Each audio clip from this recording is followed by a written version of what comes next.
Welcome back. Yes, it's the economy that's our key focus today on the program. We're joined by Tilewa Adebajo, who is an economist. Thank you for coming on this morning. Good morning. Well, if I could quickly pick up on one of those highlights which the Senate recommended, the one that's got to do with pension funds. That will send a lot of people worried, wondering, whoa, wait a minute, what do they plan to do now? Is that a good idea to leverage on the pension funds in this period? Well, it's not a bad idea because the pensions don't have enough assets to invest in, and they're restricted to a very narrow brand of instruments to which they can invest in. So if you have a pool of funds that is viable, but the laws and the projects that those pension funds need to invest in will have to be very clear. There is talk about getting those pension funds into infrastructure projects. For instance, like a Lagos to Ibadan expressway. So all the toll that has been collected on that road will go towards paying back that loan. So you can see that it's a self-sustaining facility. So in those sort of cases, it's positive, but there are a lot of tight restrictions that need to go towards putting pension funds in there. A lot of pension funds own airports and all kinds of infrastructure assets across the world. That's if it's properly done. Because Exactly. over here, there's a question of trust. Exactly. Because already, even without them having delved into those pension funds, people are not getting their pensions. So how much more when they invest them and then who knows? Well, regulation. I think the PENCOM needs to be very careful about that. And before they do anything anyway, they have to amend the law. So that's very important. So it's not just something that can be done just like that. Well, they also did agree between themselves, the Senate and the House of Reps, inviting the president to brief the country on what is going on. Are you looking forward to this, and what do you expect to see? Well, it's good that the president is finally talking about the economy. And I think that the president has to lead in terms of restoring confidence into the economy. And I think that once everybody knows that the president is involved and is leading from the front, the confidence factor, I think, is really one of the issues that we've suffered from now.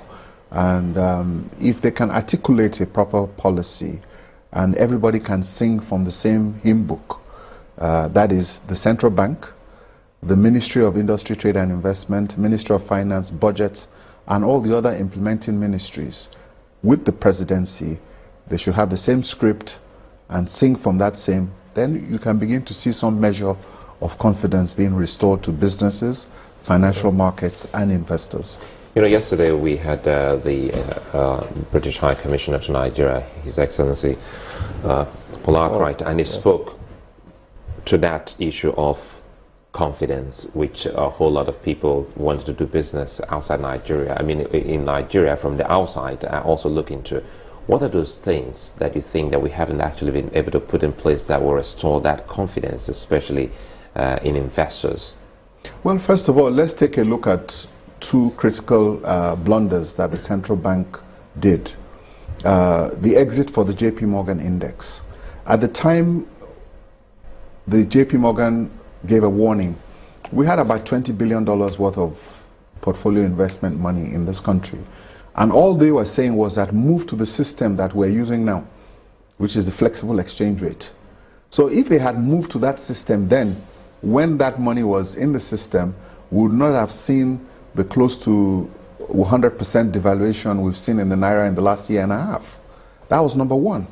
Then you go and start to tamper with people's domiciliary accounts.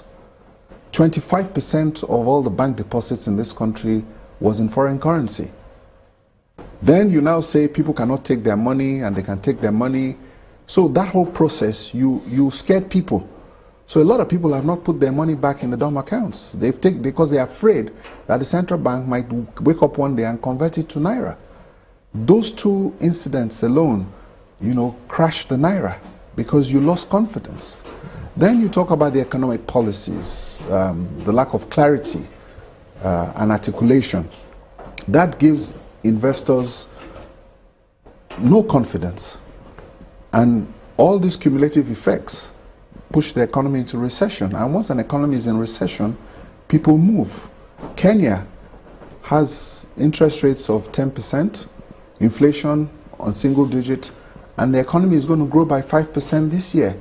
That is a positive confidence signal to any investor. Why come here when you can go to Kenya? The money might not be that much, but you get your returns. Let's look at some recovery plans specifically. What would you like to see?